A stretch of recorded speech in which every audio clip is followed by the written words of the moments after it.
रानो एक गरीब घर परिवार से थी। उसके माँ बाप ने उसकी शादी बंटी कबूतर से कर दी थी। शादी के कुछ दिनों बाद रानो की सास ने उसे बोला, बहू, अब तू अपने मायके जा और अपनी माँ से कुछ पैसे लेकर आ। मैं अपने बंटी का नया बिजनेस स्टार्ट करूंगी।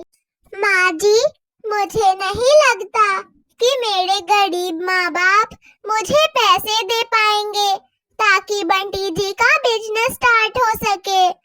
अगर तेरे माँ बाप तुझे पैसे नहीं दे पाएंगे तो फिर वापस मेरे घर ना आइयो। मेरा बेटा अभी जवान है।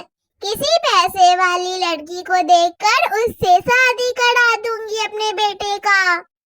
रानो चिड़िया अपने माँ बाप के घर जाती है, पर उनके हालात तो पहले से भी ज़्यादा खराब थे। इसलिए रानो अपने मम्मी पापा को कुछ भी नहीं बोलती है। पर एक दिन उसे अचानक से उल्टियाँ पे उल्टियाँ होने लगती है। वो समझ जाती है कि वो माँ बनने वाली थी। वो जल्दी से अपने ससुराल जाती है। और बहू, लाई पैसे तू, जल्दी से दे दे। मैं बंटी की एक नई बिजनेस खुलवा देती हूँ। नहीं माँ जी, मैं पैसे नहीं लाई हूँ। उनके हालात पहले से खराब थे, इसलिए मैं पैसे नहीं लाई। उसके बाद रानो की सास उसे घर से बाहर निकाल देती है। रानो अपने मायके में ही एक छोटा सा घोंसला बनाती है और उसमें अपना बच्चा पैदा करती है। वो पढ़ा लिखा कर अपनी छोटी सी बिटिया को बड़ा करती है और अब उसकी शादी की टेंशन हो जाती है। तभी उसकी बेटी भूरी उससे बोलती है, मम्मा, आप मेरी शादी की टेंशन मत लो। मेरा एक बहुत अच्छा दोस्त है कालू कौवा, मुझे उसी से शादी करनी है। वो बहुत ही अच्छा है, अच्छी नौकरी भी करता है और स्वभाव से भी बहुत अच्छा है। अगर आप बोलो तो मैं उससे शादी कर सकती हूँ।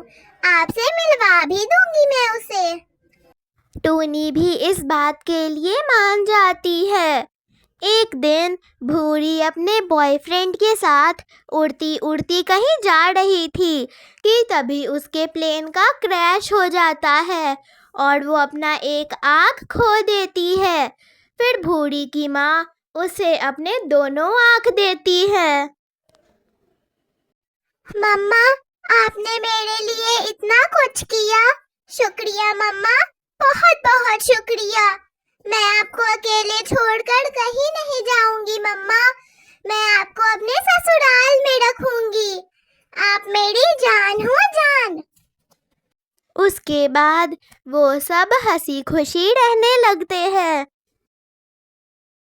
कालू कौवा बहुत आलसी कौवा था।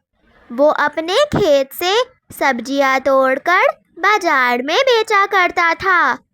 उसे काम के नाम से ही डर लगता था।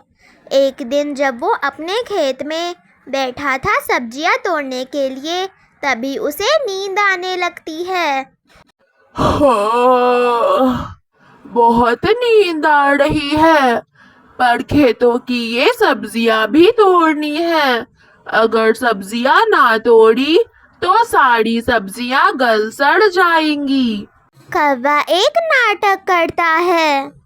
बचाओ बचाओ बचाओ, मेरे सब्जियों में सांप है, सांप है मेरी सब्जियों में, मुझे कोई बचा लो।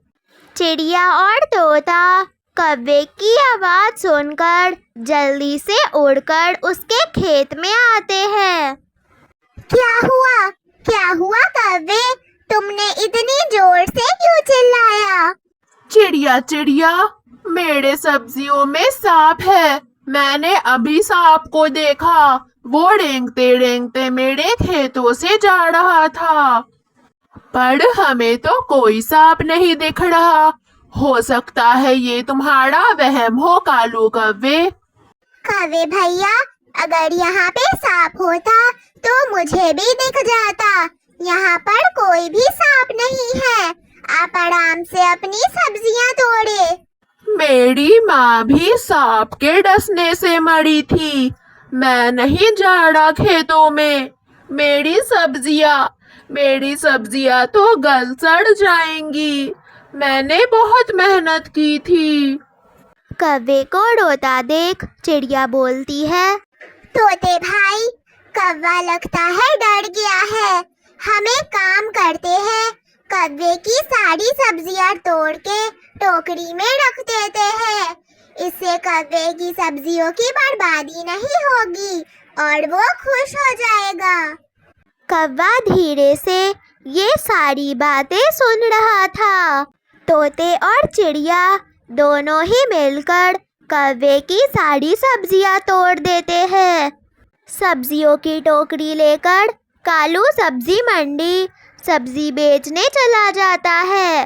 रात को कालू अपने घर वापस आता है तो अपनी बीवी गोड़ी से कहता है, गोड़ी गोड़ी, है तो मेरे में टैलेंट। तुम भी क्या बात करती हो। आज मुझे नींद आ रही थी तो मैंने चिड़िया को बोला सांप है। तो चिड़िया ने तोड़ी मेरी सब्जियां। ऐसे ही कर करके मैं उन सारे पक्षियों से अपना काम निपटा लेता हूँ। आज तो मैं मान गई कालू, है तो तुम में टैलेंट अपना काम किसी और से करवाने का। आखिर ये टैलेंट दिया किसने है? मैंने ही तो दिया है, वरना शादी से पहले तो तुम में दिमाग ही नहीं था। कौवे होके भी तुम कौवों वाली हरकत नहीं करते थे। दूसरे दिन जब कौवा खेत में जाता है तो नाटक करने लग जाता है। हाय हाय, मेरा पेट बहुत दुख रहा है। फट जाएगा मेरा पेट। हाय मेरा पेट, बचाओ कोई मुझे। चिड़िया कौवे के घर के पास में ही रहती थी तो वो तुरंत ही खेत में आती है। कौवे भैया, अगर आपके पेट में दर्द हो रहा है तो मैं आपके लिए दवा ला देती हूँ। नहीं चिड़िया, दवा की बात नहीं है। मैं बैठा रहता हूँ तो मेरा पेट ठीक रहता है, पर जैसे ही मैं खेत में जाकर काम करता हूँ मेरे पेट में फिर से दर्द शुरू हो जाता है। कोई बात नहीं कौवे भैया, हम पड़ोसी होते क्यों हैं? अगले पड़ोसियों की मदद करने के लिए ना। मैं और तोते मिलकर दोनों साथ में आपकी सारी सब्जियां तोड़ देंगे। दोनों कबूतर और चिड़िया मिलके कालू की सारी सब्जियां ही तोड़ देते हैं और हमेशा की तरह कालू उन सब्जियों को बेचने के लिए सब्जी मंडी ले जाता है। समय बीतता गया और कालू उन गिने चुने पक्षियों से अपना काम करवाया करता था जो आसानी से उसके जाल में फंस जाते थे। एक दिन तोते और चिड़िया दोनों साथ में बैठकर बातें कर रहे थे। चिड़िया, मुझे तो लगता है ये कालू कौवा हमें उल्लू बना रहा है और अपने सारे काम हमसे करवा रहा है। नहीं नहीं तोते, आखिर कालू कौवा इतना बड़ा झूठ हमसे क्यों बोलेगा? देखने में तो वो बहुत शरीफ है, उसकी तो ईमानदारी की कमाई है। कभी कभी वो बस हमसे मदद ले लेता है। चिड़िया और तोता बात ही कर रहे थे कि कौवे की फिर से आवाज आती है, बचाओ बचाओ, मेरा पंख टूट गया है, कोई मुझे बचाओ।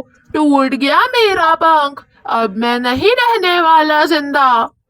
वो तो कालू कौवे ने अपने पंखों पे टमाटर का रस लगा दिया था, पर तब भी तोते और चिड़िया वहाँ पर आ जाते हैं। तोता पेड़ के पीछे पड़े हुए टमाटरों को देखकर सब कुछ समझ जाता है और अचानक से सांप सांप कहकर चिल्लाता है, जिससे कौवा डर के मारे उड़कर दूर पेड़ पे बैठ जाता है। ओह, तो ये है तुम्हारी असलियत। तोता सही कह रहा था कि तुम हम दोनों को उल्लू बना रहे हो। पंखों पे टमाटरों का रस लगा के पंख पे चोट लग गया कहते हो। आज के बाद हम तुम्हारी कोई भी मदद नहीं करेंगे। भाड़ में जाओ तुम। हमेशा अपना काम हम पक्षियों से निकलवाते थे तुम।